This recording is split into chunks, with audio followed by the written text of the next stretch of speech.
I love GTA. I especially love the PS2 era games. However, one thing I hear constantly is GTA, Vice City, and San Andreas are the best in the series. So I figured I'd take a look back at San Andreas because I didn't beat this game when I was younger. The reason for that is quite simple, really. You see, when I got my PS2, the system had been through the ringer, and it could barely run anything aside from Jak and Daxter, GTA, Ratchet and Clank, and Battlefront 2. So, that being said, the games didn't run well if they did run. I would experience frequent pop-in, unloaded chunks of the map just not even being there, not to mention frequent error messages and disk reads. But in the case of San Andreas, I was gifted with a few unique problems, the main one being terrible loading times. Now, this wouldn't be a problem, I can handle like 1 to 2 minutes, but these would typically take 5 to 10 minutes for cutscenes, and if I'm going out into the overworld, it could take well up to 30 minutes to an hour.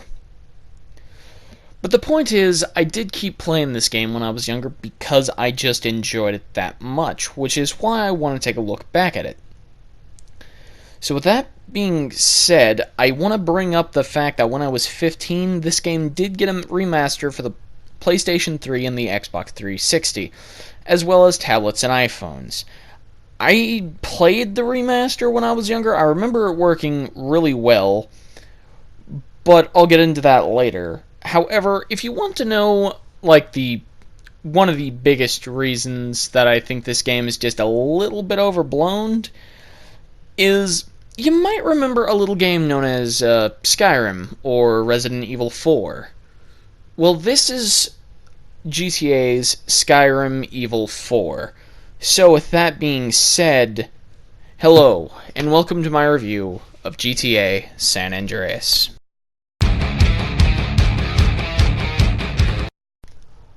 San Andreas released on the PlayStation 2 in 2004, and later on the Xbox and PC for 2005, receiving multiple Game of the Year awards in the process. This game was developed by Rockstar North, and this is the 6th GTA title. So I want to rewind back a bit to multiple Game of the Year awards in the year 2005. This was the year that stuff like DMC 3, Ratchet and Clank, Need for Speed Most Wanted, Battlefield 2, Call of Duty 2, and a little-known title such as God of War were released. So, with this, the margin for error in gaming at the time was next to nothing, which speaks volumes to just this game's sheer longevity and greatness, I feel. So I'm going to get real with you for a second. It's really hard for me to talk about this game without bringing up, in my opinion, why this game is as well remembered as it is.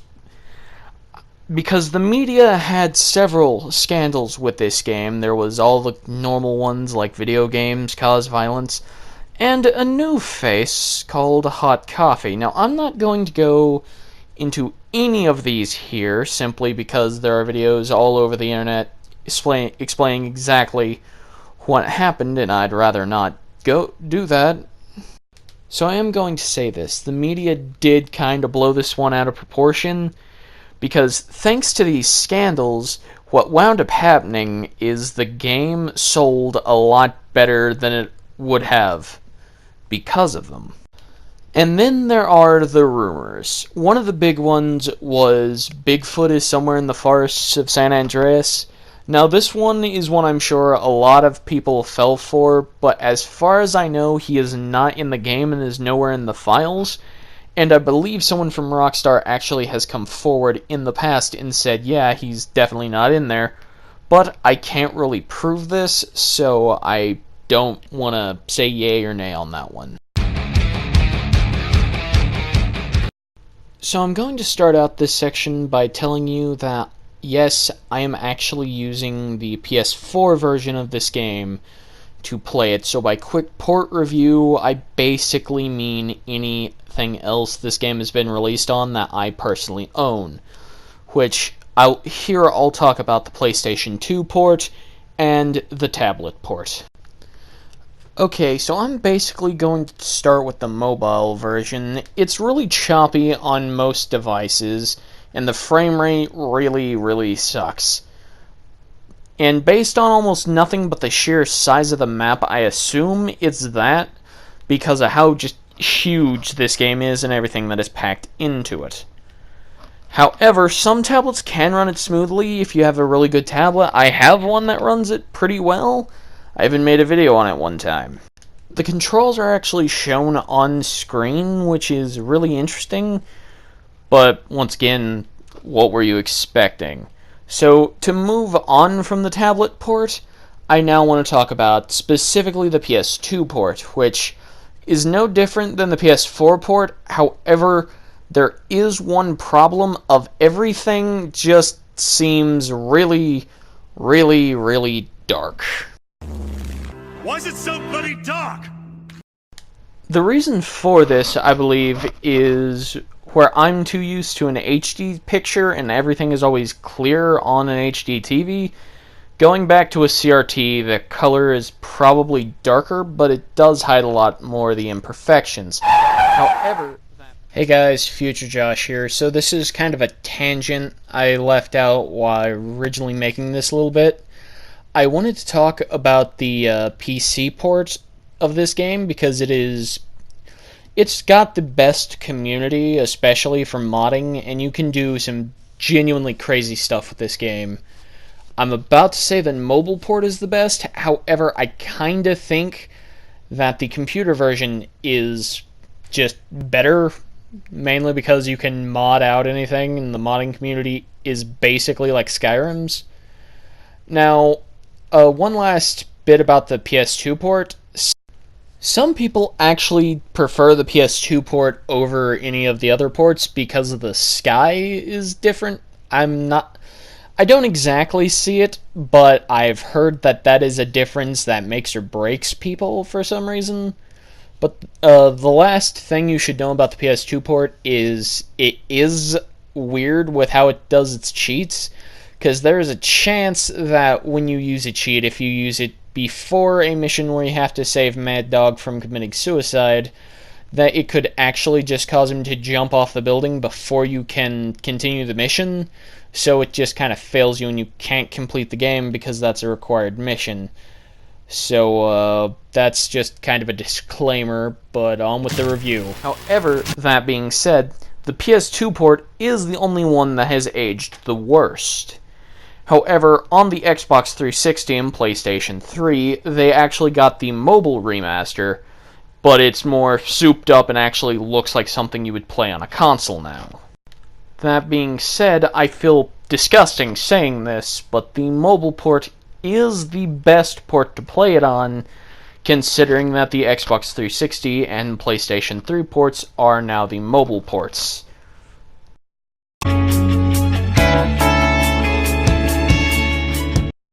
So to shoot through the story real quick, because I really don't want to drag this out any longer than it needs to be, because the story is extraordinarily straightforward.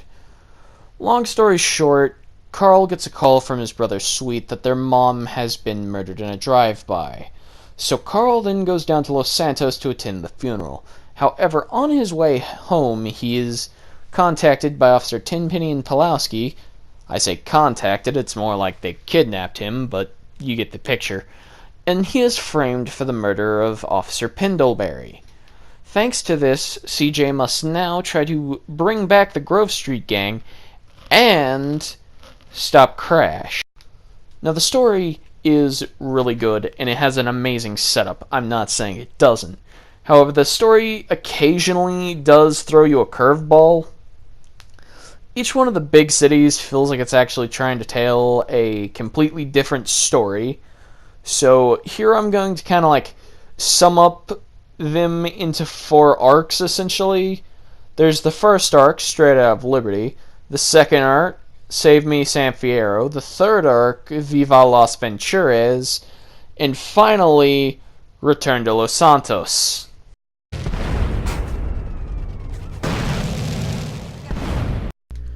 So throughout your journey, you'll be acquiring many kinds of guns. There are SMGs, micro SMGs, assault rifles, shotguns, all that good stuff. Eventually, you're gonna find your favorites and you're gonna want to stick with them. However, something you need to be reminded of, and this is just a quick fact right here, with the older GTA games, whenever you got busted or died, you would lose all your weapons and respawn at a hospital. There's nothing wrong with this, but some of these missions get really difficult, and you will die a lot, thus losing any progress you made. So thankfully this game decided to implement checkpoints. Granted, they're not like the remakes checkpoints where it would ask you if you want to restart or not, but they're there. However, driving in this game isn't that tedious, considering that they did boost the cars' health, thank God. Because in the original games, you would just be driving along, and eventually you would probably do something very similar to this right here.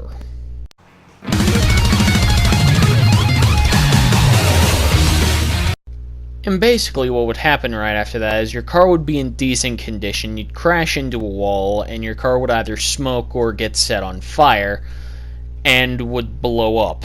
Now, this gets really annoying when you consider that the health in the older GTA games didn't get larger, so the game kept you at the same health, and it didn't really ever get easier.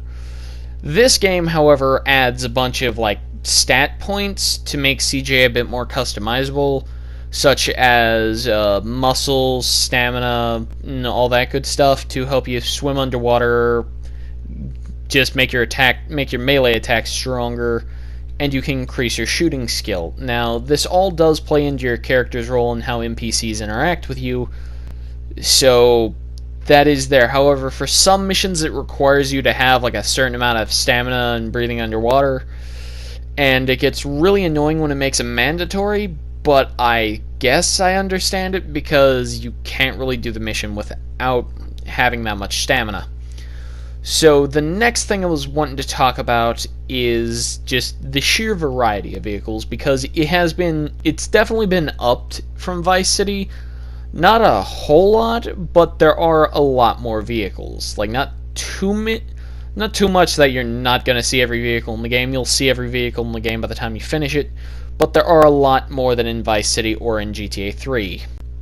So something else I want to play for you right quick is a certain mission pretty mid-game. Now, this is just to show you just how long these missions can get. But in this mission, you have to essentially drive from one section of the map to another section of the map to then take a few photos. And this would be no problem, except you're inside of a lowrider car, which is no problem. But when they have hydraulics, they get really hard to control the camera. So you'll constantly be turning this vehicle over and having to restart the mission by driving back out to it. So I'm just going to play it here really fast.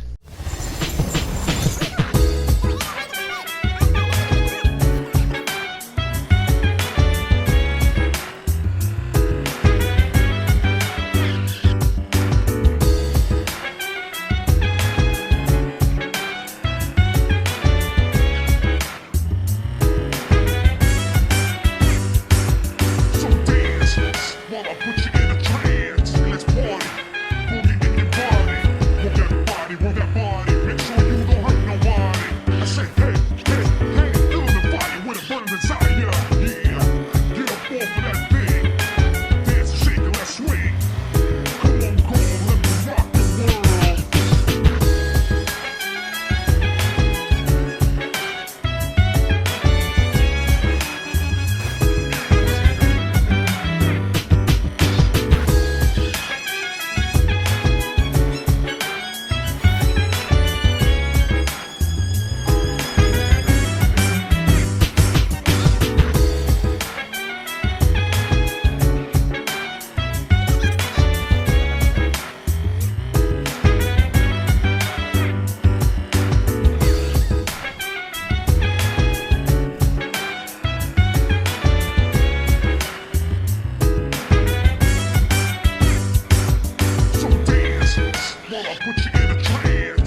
So, another thing I can add on to that mission is they don't leave you a car for the very end of it, which is extraordinarily weird, and it just kind of leaves you stranded in the middle of nowhere to drive all the way back to San Fierro. And it is not a short drive from the gas station, it's actually a rather long drive. However, there is something to be said about the missions, because the difficulty is kind of all over the place. Once again, most of the hard missions are once you get to San Fierro, and after that, the game's kind of a cakewalk. But even still, the difficulty is all over the place, and just the scale of the missions is all over the place, and where they put checkpoints is really weird. Now, I don't really have a problem with this, considering one of my favorite games is Jak 2, and that game has difficulty all over the place and checkpoints all over the place. It is really weird. But even still, there's no excuse for this. I know it was the PS2 era, but that is still no excuse. Oh hi, thanks for checking in. I'm still a piece of garbage. So, as I mentioned before, you can customize CJ however you want, considering you can customize his clothes, muscles, stamina, and all that, but you can also customize stuff like his cars, which, very good addition. It just makes the game world feel bigger. And speaking of the game world, It's free real estate. so I think it's fair to say that the San Andreas map itself is just genuinely huge. But thanks to the way everything is spread out, the map feels bigger than even GTA 5 personally, and 4 combined, just with simply how spread out everything is. So the map feels just as huge as it is, and even bigger in certain cases, which is honestly really awesome. But the way they pack so much detail into it is really cool, because it's like 3 cities instead of just one, as well as a bunch of sub-areas, which is even better because you get deserts, mountains, and forests. It's awesome. So the last thing I want to talk about before moving on to my concluding remarks about this game is this game's almost god-tier OST. Like, there are very few games that genuinely make me just want to sit in a car and listen to the OST play out, but this is one of those. And leave it to Rockstar to always get some of the best game OSTs I have ever heard in my life. Now, I can't play any of it for you since most of it is copyrighted material, but just know it is very fitting for the game, and it suits the era fantastically. But that's really all I can say about the OST, but it's something you want to hear for yourself, because it is so good. It's got most of my favorite songs on it, so I'm a little biased, but as for a few of the best songs it has Me and the Biz, A Children's Story by Slick Rick, and White Wedding.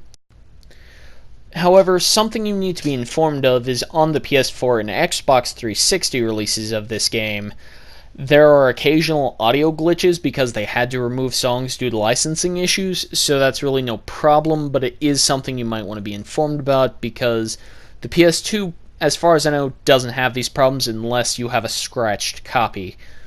So with that, I'm gonna stop talking about the OST because I could go on about it all day, really. And so with that, I feel like this brings us to our overall point. And the real big question, I guess, of this video. I would say this game is definitely worth your money and worth a purchase, but only if you're purchasing one of, I'd say, 2 versions. Specifically the Steam's PC port, or the Xbox 360 and PlayStation 3 console version. The reason I say the older versions aren't really worth your purchase is there are better versions out there. But the reason I say the one on Steam rather than the PC launcher is an actually excellent point, and the answer is because the Rockstar launcher version doesn't support mods, and it's really weird and finicky. So that's really just all I have to say for the end card, but one more thing. The cheats in this game are essentially like mods because they do completely wacky stuff that I haven't seen in a game's cheats before. Stuff like flying cars, infinite ammo, and just all this other great stuff. And it is genuinely a good time. I highly recommend this game, and I will see you all in the next video. Peace.